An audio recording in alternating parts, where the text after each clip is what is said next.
ओम श्री परमात्मने नमः.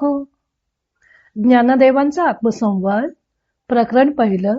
शिवशक्ती समावेशन. शिवशक्ती आभासात्मक कसे आहेत. ओवी आहे 43वी. निरनिराळ्या दृष्टांतांनी शिव व शक्ती यांचे अभेदत्व सांगितल्यावर ज्ञानदेव या दोघांचे अस्तित्व कसे मिथ्या आहे ते स्पष्ट करत आहेत.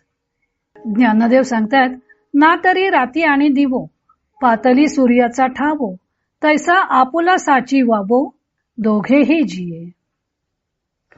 साची म्हणजे सत्य स्वरूपावर, वावो म्हणजे व्यर्थ किंवा मिथ्या. रात्र व दिवस ही दोघे सूर्याच्या ठिकाणी पोचली तर दोघेही नाहीशी होतात. त्याचप्रमाणे आपल्या मूळ अधिष्ठानावर शिव व शक्ती नाहीशी होतात. स्वामी स्वरूपानंद याचा अभंग रूपांतर करताना म्हणतात, रात्री आणि दिन सूर्यसी कोठून, होय तेजो घन ठाई जातो, तैसे स्वस्वरूपी शिवशक्ती द्वैत, हे तो अघटित घडे केवी. 42व्या ओवीपर्यंत ज्ञानदेवाने शिवस्वरूप अशा अर्धनारी नटेश्वराच्या संसाराचे सत्यत्वाने चित्रण केले. वास्तविक अभेद असूनही ही दोनपणाने कशी नांदतात ते सांगितले. समीर गती, सोने कांती, कस्तुरी परिमळ व अगदी उष्णता या दृष्टांतांमध्ये स्थानबद्धता व देशांतर या बाबतीत सहितत्व व अभेद असला तरी त्यांच्या प्रसरणाला मर्यादा आहेच. कस्तुरीचा परिमळ किंवा अग्नीची उष्णता किती लांब जाईल. शिवशक्तींची सहितता व अभेदता ही धिक्कालातीत आहे. हे स्पष्ट करण्यासाठी ज्ञानदेव दिवस व रात्र हा दृष्टांत देतात. रात्र व दिवस यांच्यात भेद दिसत असला तरी ज्या सूर्यामुळे हा भेद वाचतो तो सूर्य खरं तर स्थिर आहे. पृथ्वी त्याच्या भोवती फिरत असल्यामुळं आपल्याला सूर्य उगवतो व मावळतो असे भासते. वास्तविक सूर्य उगवतही नाही अथवा मावळतही नाही. आपल्याला होणारे हे दर्शन भ्रमात्मक आहे.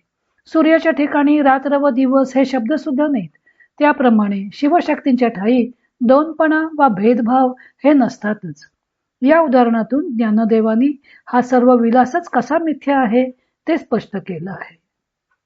दिवस व रात्र हे जोडपे जसे सूर्याच्या ठिकाणी सूर्य होऊनच राहते, तसेच शिवशक्ती हे दंपत्य सुद्धा पूर्ण शंभूच्या ठिकाणी पूर्ण शंभू होऊनच राहते. दिवस व रात्र हे जोडपे सूर्यामुळे प्रतीतीस येते. सूर्याच्या अस्तित्वावरच त्यांचं अस्तित्व अवलंबून असतं. सूर्य आहे व वस्तुतः सूर्याच्या ठाई रात्र नाही व तत्सापेक्ष दिवसही नाही. आहे ती केवळ अखंड प्रकाशमानता, दीप्ती. पृथ्वी स्वतःभोवती फिरते म्हणून दिवस रात्र अनुभवास येतात.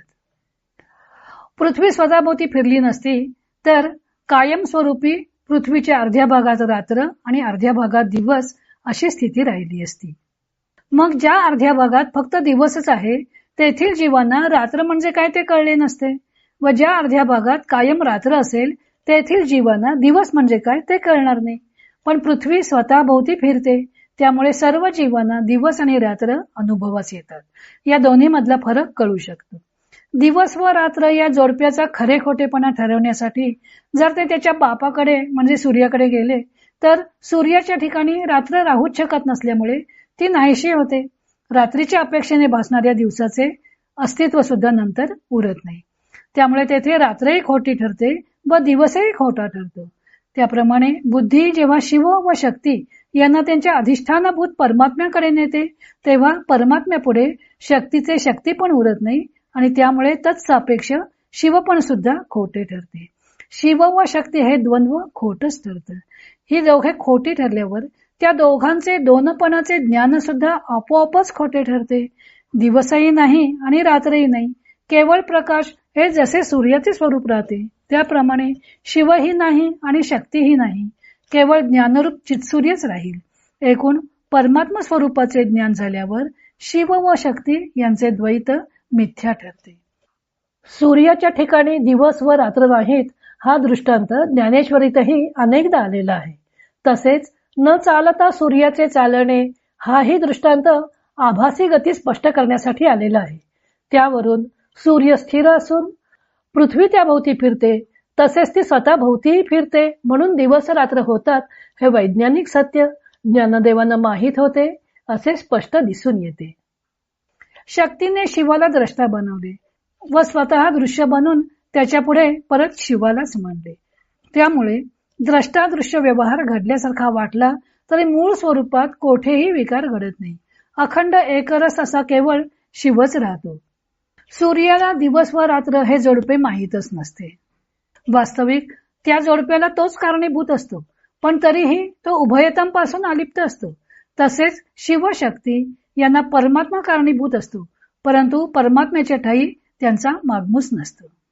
सृष्टीमध्ये जे चेतन अचेतन, विषय विषयी, भोगता भोग्य असे द्वैत दिसते, त्यांना शास्त्रकारांनी पुरुष व प्रकृती ही दोन नावे दिली. परमात्म्याच्या स्वरूपभूत ज्ञानाच्या संकोचात पुरुष आणि प्रकृती अथवा शिव आणि शक्ती ही दोन तत्वे असावीत असं वाटतं, पण विचाराने सृष्टीचे मूळ गाठले तर शिवशक्ती यांचे द्वैत मावळून त्यांना अधिष्ठानभूत असणारा परमात्मा शिल्लक राहतो. म्हणून स्वामीजी विचारतात की शिवशक्ती द्वैत आहे अशी अघटित गोष्ट घडेलच कशी? आता शिवशक्तीपासून परमात्मा जर अलिप्त आहे तर शिवशक्ती व परमात्मा यांचा संबंध जोडावा कसा? या शंकेचं निराकरण ज्ञानदेवाने पुढच्या ओवीत केलेलं आहे. तो भाग आपण उद्या पाहू. इतर अनेक ग्रंथांचा आधार घेऊन संत ज्ञानदेवांच्या अमृतानुभव या ग्रंथाचं लेखन व वाचन सौ मनीषा अभ्यंकर मिरज यांनी केलं आहे. हरिओम तत्सत.